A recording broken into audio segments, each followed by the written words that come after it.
Welcome, everybody, to the latest episode of True Believers here on the Fandom Podcast Network. We are going to be talking Daredevil Born Again. We're getting to the end of this fantastic Marvel series, and a lot is going on. And I'm not even going to wait. Without further ado, I'm going to bring in my fellow defenders because I need a team to talk about everything that's happening here. And first and foremost is my good friend, co-founder, brother from another mother, and hard-boiled noir detective, Mr. Kevin Reitzel. What's up, buddy? Good to be back. Good to be back. A lot of good stuff to talk about in this episode. Stuff happens. Yes. Stuff we saw coming too. Yeah. The other guy, he might control the underground of Harlem. I don't know. But I know he's got a lot of swag and a lot of thing, maybe even a little bit of invulnerability, or at least he likes to think so. It is the one and only Cat Cedar, who's on mute. Still on mute. I don't know what to tell you. My computer doesn't like me anymore. I had a whole bunch of vulnerability. Well, guys, we are here to talk about Daredevil Born Again. And of course, we are excited to give you a full spoiler reaction show of episode 7. So, without further ado, before we go any farther, just for the sake of our listeners,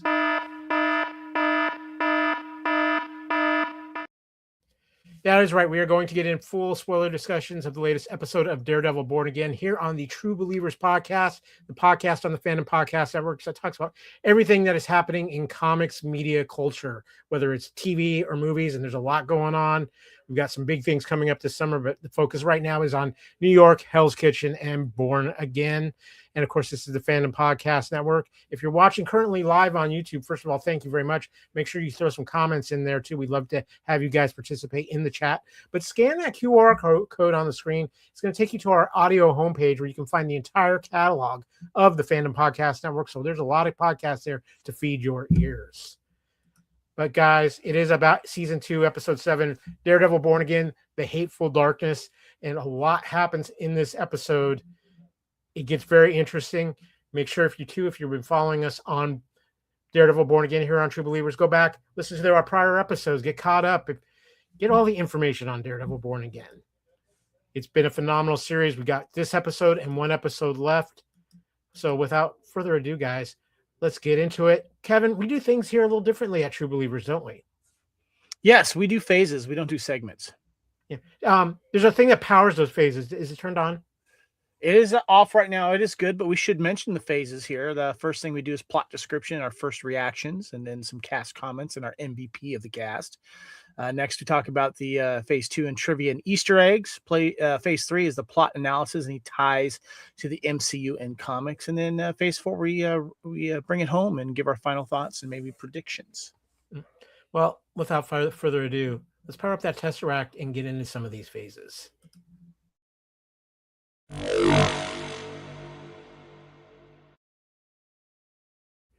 Mr. Reitzel, would you be so kind to get into the mighty Marvel Book of History and give us an episode synopsis for the latest episode of Daredevil, episode 7, The Hateful Darkness? Yes. Jessica Jones confronts Charlie about the attack on her house and learns that Luke Cage, the superpowered father of her daughter Danielle, is working for the CIA overseas. Charles tells Jones that Fisk intends to kill McCaffrey, and Jones warns Murdock. In police detention, Page is visited separately by Fisk and Murdock, the latter with the help of Chief of Detectives Brett Mahoney. Murdock comes out of hiding to serve as Page's legal counsel alongside McDuffie. At her televised trial, they attack the AVTS integrity. AVTF officers attack Murdock and McDuffie as they attempt to leave the court under the protection of Cherry, Kim, and other police allies. Murdock is wounded.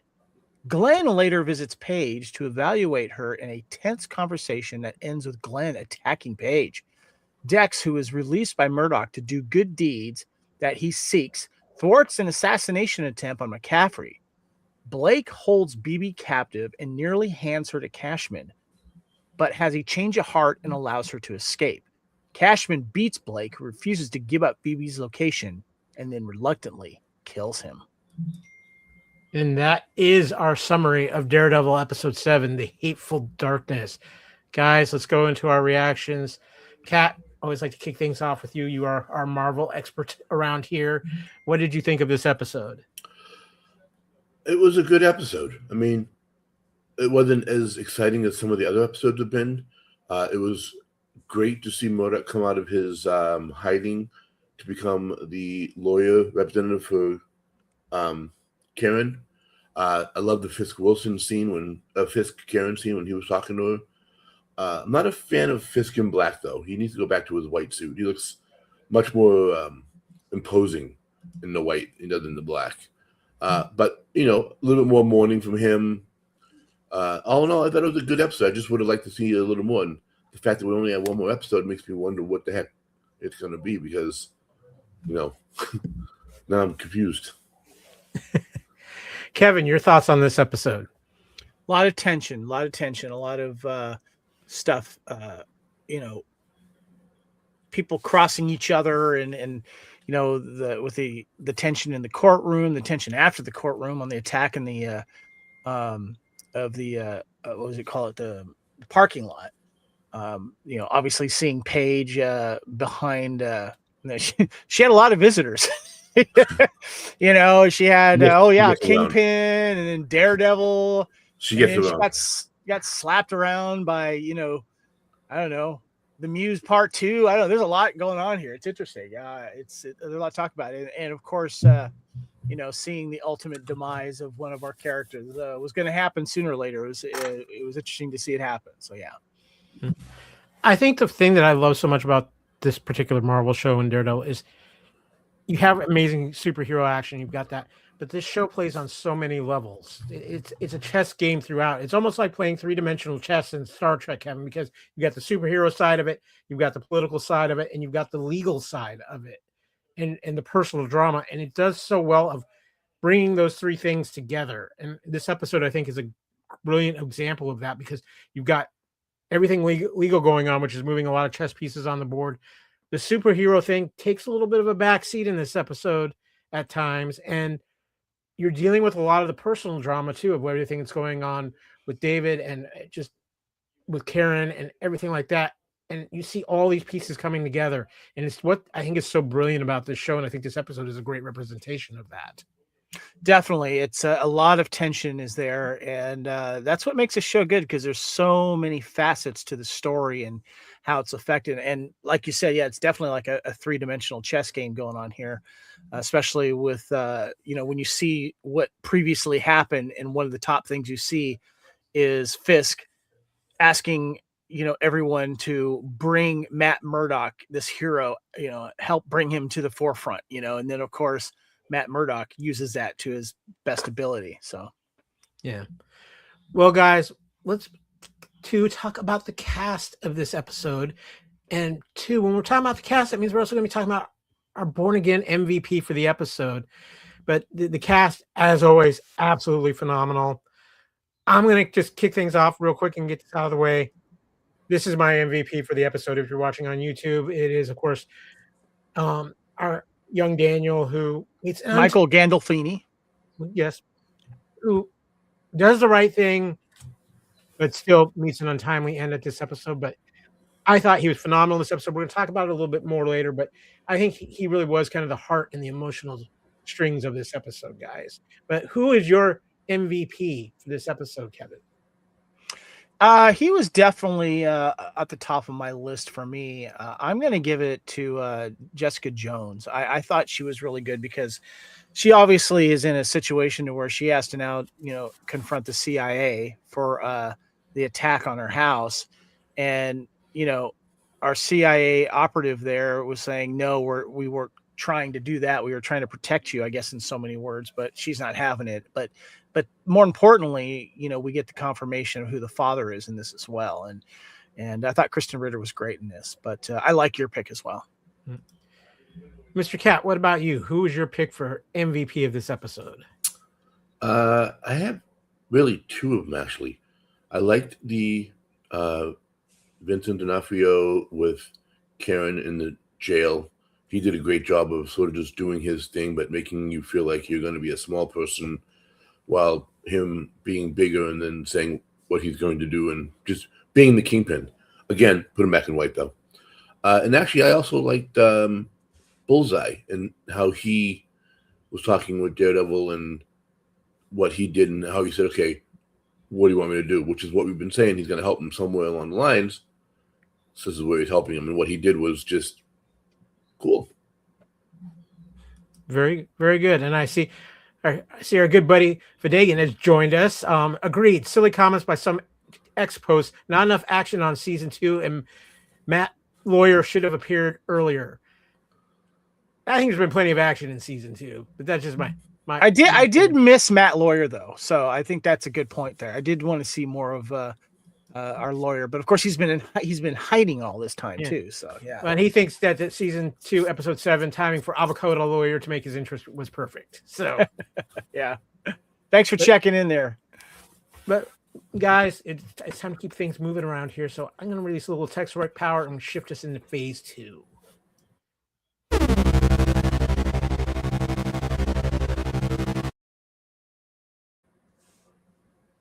Okay, guys. Well, we are talking Daredevil Born Again, Season 2, Episode 7, The Hateful Darkness. And it's time to get into some Marvel trivia and Easter eggs. Mr. Reitzel, you want to help me out and kick things off? Sure. First one we got here is, quote, "I'm the only one who can connect you with Luke." Jessica Jones confronts Mr. Charles, who reminds her that he's the only one who can get her in contact with Luke Cage. He also reveals that Luke is working overseas doing the Lord's work, so she doesn't have to. While this was implied in the previous episodes, it's nice to have the confirmation explaining that Luke Cage's current absence ahead of his confirmation or his confirmed return in Daredevil Born Again Season 3. Additionally, one has to wonder if Luke's agreeing to do the government work overseas is in any way related to the cliffhanger we got in Luke Cage Season 2, which signaled a darker turn for the character. Then again, it's also possible that part of Luke saying yes was to keep Jessica and their daughter Danielle safe. Then again, if that's the case, why did Charles send a tactical team after Jessica and Danielle? After all, his claim to Jessica that the team was only supposed to warn her to back off felt very weak. Clearly, there are a lot of exciting questions here. There are, and we're going to get into more of this topic a little bit later in the show too, because I think what's going on right here is a lot of setup for what we could be seeing in the future. Do you guys have memory of what happened at the end of Luke Cage the last season? What darker? I don't have any memory of it. He became in charge of the underworld of Harlem at the end of the last season. Okay. Yeah, he walked out of the door wearing a suit and tie and says, "This is my city." Fidean's asking where's this image of Luke and Jessica? I think it's from Defenders, if I remember correctly. And then, or is it just a fan edit? No, I believe this was a pull from Defenders. But we got more trivia and Easter eggs here because, again, this show does so well at connecting the Netflix to the Disney Plus. We see Detective Brett Mahoney make a return. Brett Mahoney, who was played by Royce Johnson, makes a welcome return to the MCU in Daredevil Born Again Season 2, Episode 7. A childhood friend of Foggy Nelson's who became an officer in the NYPD, Mahoney was an ongoing ally to Foggy and Murdock in Netflix's Daredevil. Now Mahoney was able to pull some strings and get Karen held at the 15th precinct ahead of her trial, a recurring location in Daredevil's Netflix, Jessica Jones, and The Punisher. Again, just these connective threads they do them so well. But yep. I'm going to take the next one because I cannot wait for Kat's thoughts on this because Matt Murdock had some special notes while he was on the bench thing. Matt Murdock had a copy of Frank Miller's Daredevil Born Again comic on his desk during the trial. Per discussion film on Twitter, a trade paperback copy of Frank Miller's Daredevil Born Again can briefly be seen on the desk in front of Matt Murdock during the first day of Karen Page's trial. This specific edition appears to be part of the recently published Marvel Premiere collection, which includes a foreword from Daredevil actor Charlie Cox himself. Kat, this is kind of a little product placement here. Yeah. I was wondering at first what that was because of the angle. It looked a little difficult, but I thought it was the Daredevil comic because of the way that you can see Daredevil sort of posing, but I was like, is that really Daredevil comic? So now it's confirmed. Thank you. I was right. It was the Daredevil comic. It's great to see Daredevil on Daredevil. Whose idea was that, you thought? I thought it was Charlie Cox's. Yeah, I would say Charlie Cox. Is he sneaking in on the set, seeing if anyone will notice? I mean, like... It could be. He Yeah, kind of I wouldn't easily blame him put for it on the trying. desk. Since he did the forward for the comic, apparently, I thought that was interesting. Yeah, no, I think that was very, very cool though. But Mr. Reitzel, can you help me with the next piece of trivia? The return of the Muse? Question mark. Yes. Just before Karen hits a nerve of her own and Heather physically attacks Paige, this was during the scene in the jail, we can see the reflection of Muse in a one-way mirror, signifying Heather's ongoing trauma and fractured psyche after she was nearly killed by the brutal serial killer in the first season of Born Again. Combined with Fisk's earlier comments to Glenn about acting on impulse and set photos that seemingly show a brand new version of Muse appearing in Daredevil Born Again Season 3, it's going to be very interesting to see where Heather's increasingly disturbing MCU arc goes from here. I just got to throw this out here because of the way the storyline's going. Can we see a Muse who's a psychiatrist who interviews her patients by day and the ones that are really sick goes after them by night? That's what I'm thinking. That could work. That could work. Just saying. But I'm just curious how she's going to enhance herself so that she, could survive a fight or anything else for that matter. no, it will be interesting. But Kat, I need your help here because the title of the next piece of trivia, I want to see if you can finish it out for me. Once a defender. Always a defender? That's what I needed. That's what I'm talking about.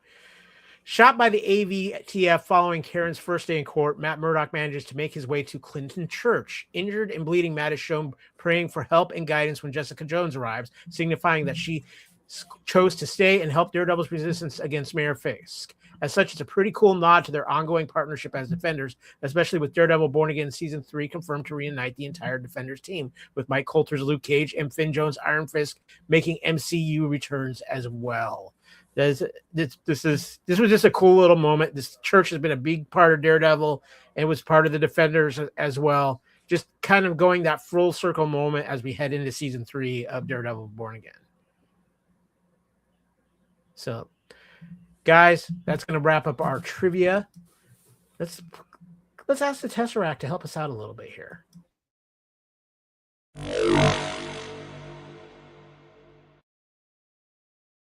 Okay, guys, we are headed into phase 3 of this episode. Our plot analysis ties to the MCU and just kind of our main plot points of this episode of this amazing show. I'm sorry. I'm loving this show so much.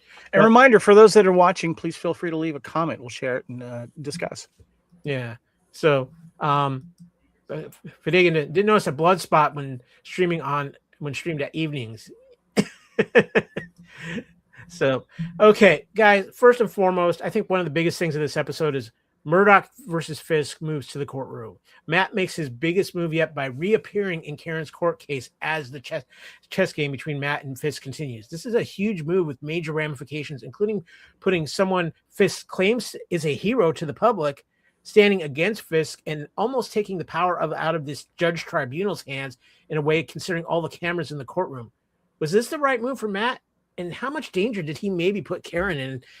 I mean, Kevin, this was a bold move. I think it was very telegraphed that it was coming, but still, this is playing things that they've been playing against. Fisk and Murdock have been playing against each other all season long at this point.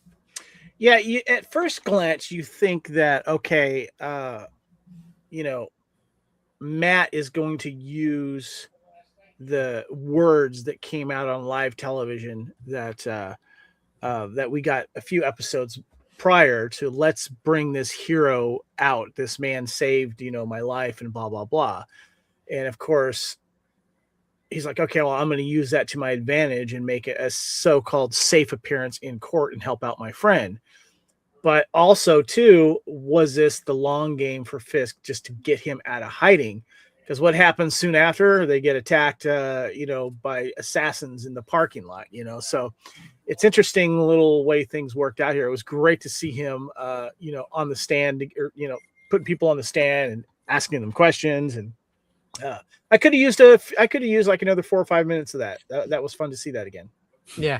It's always great to see Matt in the courtroom, but what did you think of this move, Kat? I mean, it's a big risk. I have the same opinions Kevin does on this particular scene. Him coming out to represent Karen, putting Karen in more danger, more or less, but definitely putting himself in danger because all the AVGT, whatever they are all there, and his talking to the main guy, just sort of like you can see him like you see that guy wanted to jump over that counter and just sort of pummel him to death. Powell is who you're referring to, the head of the AVTF. Yeah. AVTF, that's it. Yeah. He just you can see it in his eyes, like, let me jump this damn court seat and just bip.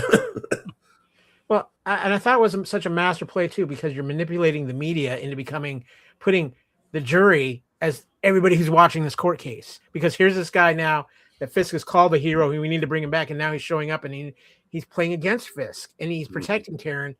And it really puts the AVTF at a disadvantage in the aspect of, yes, even though they try to take her out, they have to be more devious about it and keep it more hidden, because after last episode, there's so many people against him already. And now he's just turning the public against Fisk. And you can tell Fisk at one point is looking at this going, I think I just got outplayed a little bit, which infuriates him. So I thought it was played beautifully and handled it in a very cool way. And it's, again, the courtroom side of Daredevil is just as much fun as the superhero side. So, but, wonder if Powell survives to season 3. I guess Bullseye's done with favors for at least for a while. Hope he joins Dark Avengers. It's funny you should bring that up, because our next topic is the side quests of Bullseye and Jessica Jones as their stories seem to kind of come to a head a little bit, at least for this season of Born Again with Daredevil. Because in the beginning of the episode, let's start with Jessica. She confronts Mr. Charles. We get the story of everything that's happening with Luke and what's going on with superpowered people being sent to different countries on behalf of the government. I think this is a big issue, because I think this is going to be a big part of Daredevil season 3 with all the Defenders coming back. I think this might be one of the big storylines of season 3, but it also ties in with Bullseye, because we see Bullseye, of course, save the governor of New York, which I think is going to open up some doors, Kat, that might lead him to be joining the new Avengers / Thunderbolts. Oh, absolutely. They just better change that damn costume. Do you care to elaborate on that other than the costume, Kat?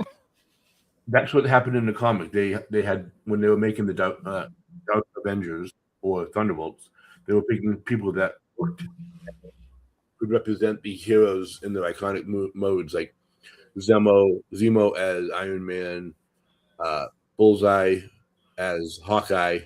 So they would still have Avengers. They're just not Avengers. So, but that costs.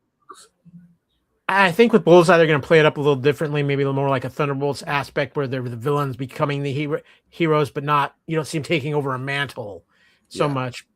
But I can definitely see where this could lead to him making an appearance at Thunderbolts, at worst case scenario, working for the Countess in some capacity. We could get a Thunderbolts 8-episode show where she recruits them all. And at the end of the episode, we have our Thunderbolts for the Thunderbolt season. Yeah, that'd be kind of cool. But Kevin, I know you're not looking at it from the comic angle. What did you make of these two storyline developments with Jessica Jones and with Bullseye? Well, Jessica Jones, she's in an interesting situation with her daughter, and knowing that Luke Cage is still out there and still working for the CIA. And that she's, doing her best to help out Matt. But the thing that I found interesting was the Bullseye part of this. 2 things. First of all, I like the scene where Matt, as Daredevil, says, I hate what you did regarding Foggy, obviously killing Foggy. But he says, look, and he lets him, he unshackles him basically. He says, look, do you want to actually do some good here? And I'm paraphrasing here because they're kind of on the same side, but we don't hear what Matt Murdock says. He says, do you want to do some good? And then the scene we see here is him saving, it's the governor, right? That he's saving, because if the governor is killed, then it's up to Fisk, then putting people in charge that will answer to him. And so that was interesting. I wasn't expecting that to happen, but is that the only thing that's going to happen regarding Bullseye doing so-called quote good things for the greater cause that they're fighting, that Murdock is fighting with everyone else. Is he going to do something else? Is that it? So I'm kind of curious about that. Like I was thinking, like, is he going to take out Buck Cashman? Is he going to take out Powell? These are the people that we want to see die, because of how horrible we've seen them. But then I started thinking about what you guys have been talking about, and I'm like, I'm having, as much as I would love to see them jump up into the movies and the Secret Wars or Thunderbolts or whatever, I just don't see them doing that with the street level characters here. That they're only going to do that with people that they've established in the movies, I think. And it kind of makes me sad, to be honest with you. I just don't think that we're going to see Bullseye in an MCU movie. I just don't see that happening. I think we will. And also, Power Man and Iron Fist have both been Avengers in the comics. No, I get that, but they're not going to, just because they were Avengers in the comics, it doesn't mean we're going to see that in the MCU. I think they're keeping these guys limited just to the television programs. Mm-hmm. And I'm not saying I like that decision, because I would love to see Daredevil fight along Spider-Man in a Spider-Man movie or in a Marvel or Avengers type movie. I hope I'm wrong with this. I really, really hope so. But I haven't seen it yet. I think in this case, Kevin, two things. Because of the way they did Thunderbolts / New Avengers, there is a way for them to bring Bullseye into that aspect. And we do have some precedents for this. I mean, Kate Bishop has been in an MCU movie now, and she will be in future MCU movies. So was that just a quick little end scene or something like that? Yeah, but she is going to be in Doomsday. I hope so. She's confirmed from Doomsday. So, but we got help with Hawkeye. Hawkeye kind of brought her into the scene there, But yeah, I mean, it's just I love these Netflix / continuation of Daredevil and all the crew. In the Defenders, I just hope that we get that. Yeah. Well, we shall see, but I think there's some interesting things coming for season 3 of Born Again with the Defenders, and I'm really looking forward to that. But guys, to me, this is the biggest plot point of the week. Daniel lets BB free, and he pays the price. Daniel ends up trying to do the right thing and pays the ultimate price at the end of the episode. BB is on the run with Buck looking for her. Was this the right way to end his story? And was his heroic effort something that might have just been in vain? Because Buck hunting BB, Buck's pretty determined, guys. But Kevin, I know you had a lot of thoughts on this, so I want to give you the floor to kick things off. Yeah, so the question and thing that I want to bring, I knew he was going to die. I just didn't know how, because I had a feeling he was going to make the turn, that he wasn't, he was in a situation that he didn't like. And we see a little evidence of this going, and especially when he goes to bury the body, with Buck and, him not wanting to die, saying that I am here, I am with Fisk, I am with you. And then Buck basically says, well, prove it. Help me commit a crime here, basically. And so I don't know if he was just saying that just because he didn't want to die. But then when we get to this episode, obviously he's got feelings for BB, and, she's this bigger picture when it comes to exposing what's happening with Fisk and the ABTF and all that kind of stuff. And he was there to set her up, give her some information to leak and to find out if she is the leak. He finds out, but he confronts her about it, saying, look, Buck and everyone's going to kill you because you're this leak here, and they don't want anything more happening. And so he tells her that there's a safe house, and he ends up taking her to this so-called safe house, and she realizes that's not what's going to happen. And she pleads with him. And this is where I'm kind of going with Gandolfini's character here, is like, what's going through his head? Because at the last second, he changes his mind and lets her go. Okay. Then he goes up to where Buck is, where Buck was basically supposed to kill BB. And Daniel, if he's going up there without BB, that's basically his death sentence. Does he know that at the time? Is he thinking that he's going to try and talk him out of Buck killing him as well? Or does he know his end is near because of what's happening? And he doesn't like the big picture, and he wants did he decide like what Fisk is doing and what I'm doing with Fisk is not right, and this can't end this way? So did he go into that room knowing that he was going to die? and just take it? Because it seems like when he basically tells Bucky to fuck off, you're kind of feeling like, okay, he knows he's going to die. And kind of reminds me of that scene in True Romance when Dennis Hopper in front of the gang there is going to kill him. So he's going to have his way with words for a while until that happens, you know? So that's kind of what I feel what's going on, because it seems like he made a split decision. It's like, okay, there's no way I'm getting out of this. So I'm going to take the bullet literally here. Yeah. I think in this case, and Kat, you can correct me if you think I'm wrong. I think there was a brief moment when BB was pleading for his life.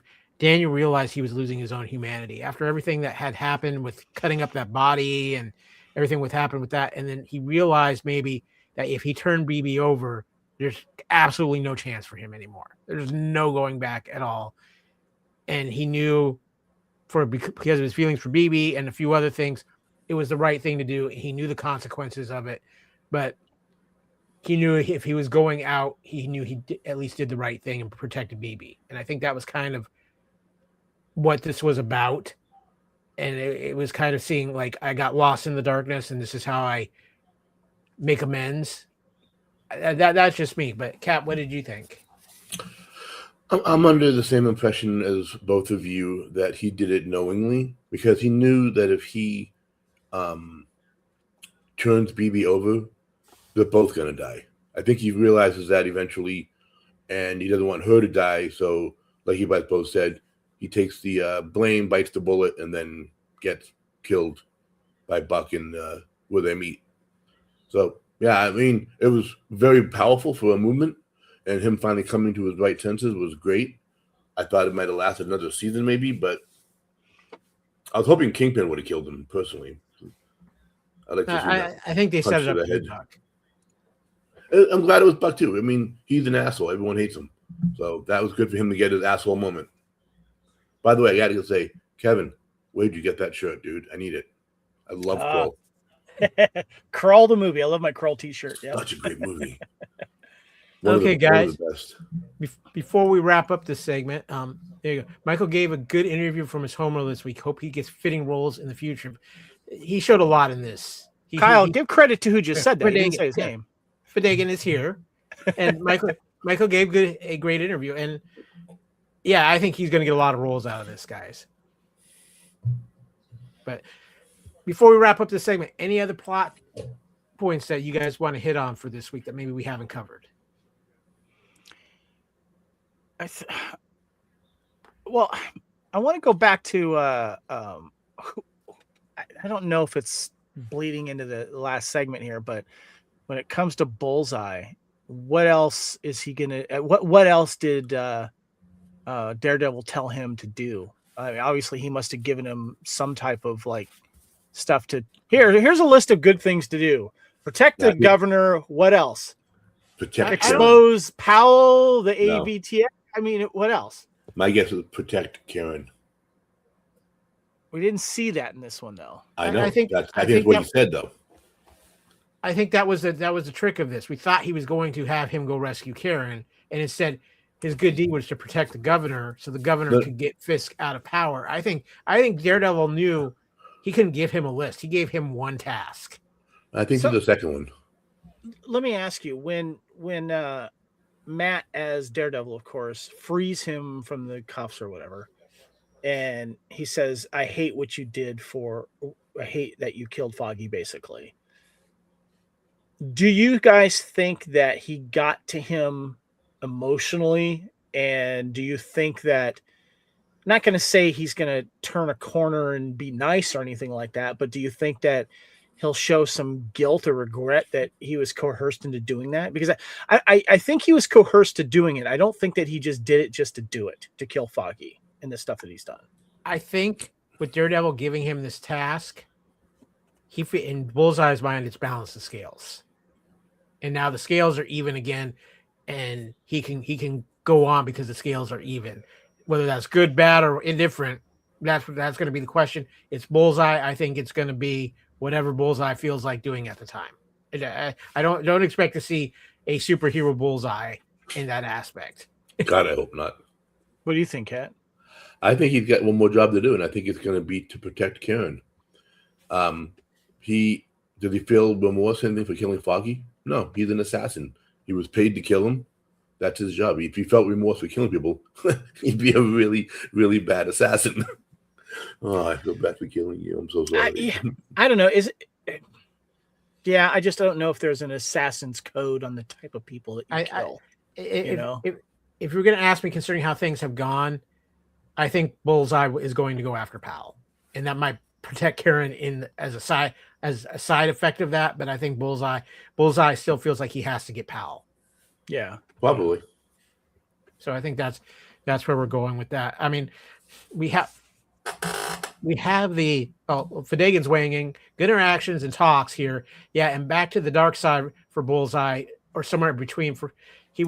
Will he get a spinoff show? I don't think they're going to give Bullseye a spinoff show, but I could maybe see a one shot. Marvel seems to like these one shot specials. I could easily see them doing like a one shot with him, and he might turn back up in Born Again season 3. He's really good as Bullseye. He's really, really good. I do want to see more of him. I just don't want to see him as a killing machine.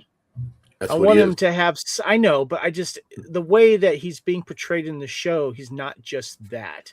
But that's the way he is in the comics too. I know that, but the way he's portraying him in the series, there's a little more levels to him. And right. I'm not saying for him to grow a conscience. He's still a little crazy. That's fine. Yeah. But there's something else there that the actor is putting into the character that I really like. That I think that if he's going to still be the assassin, what kind of assassin is he going to be? Is he going to be the good assassin where he only kills bad guys and not women and children? Or is he going to be the full on, I'm just going to do whatever I do and blah, blah, blah, so. More like do whatever I do, blah, blah, blah. But what you're saying is what he also did in the comics when he had his story arc. He was, that's exactly, the actor, I'm not sure what his name Wilson is. Fisk. Thank you. I believe he read the Daredevil arc with Bullseye. There's a couple of them, but there's one in particular where it has the famous cover of Daredevil holding a gun towards something, and it's Bullseye, and them talking, and they're on the roof talking, and he's very telling him like, yeah, this is me, this is what I'm doing, this is that. From the comics to the TV show we're watching is almost similar. So he is doing the same things that the comic did. Just he's like you said, he's putting a little more of himself in it to make it more feasible for being liked as a character, which don't get me wrong, Bullseye's an amazing character and I love him.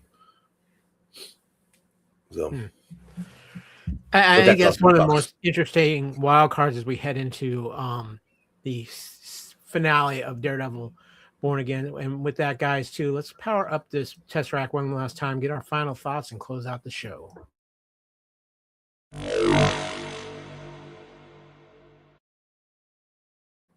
Guys, it has been a pleasure, as always, talking Daredevil Born Again with you. But we are hitting up the season finale. So I'm very curious. I would like to get your final thoughts as we head into the season finale, knowing we're getting a third season, knowing that there's probably going to be cliffhangers. But what are you hoping to see or expect in your mind, expecting to see develop out of this season finale of Daredevil in episode 8? Kevin? I want Powell to die. Tell us how you really feel. But I've been hearing rumors that obviously we're going to see the demise of Fisk as mayor. I think that's going to happen in the next episode because it's been teased that we're going to see another big bad villain kind of take over that role in season 3, and Fisk is not going to be the major villain in this thing.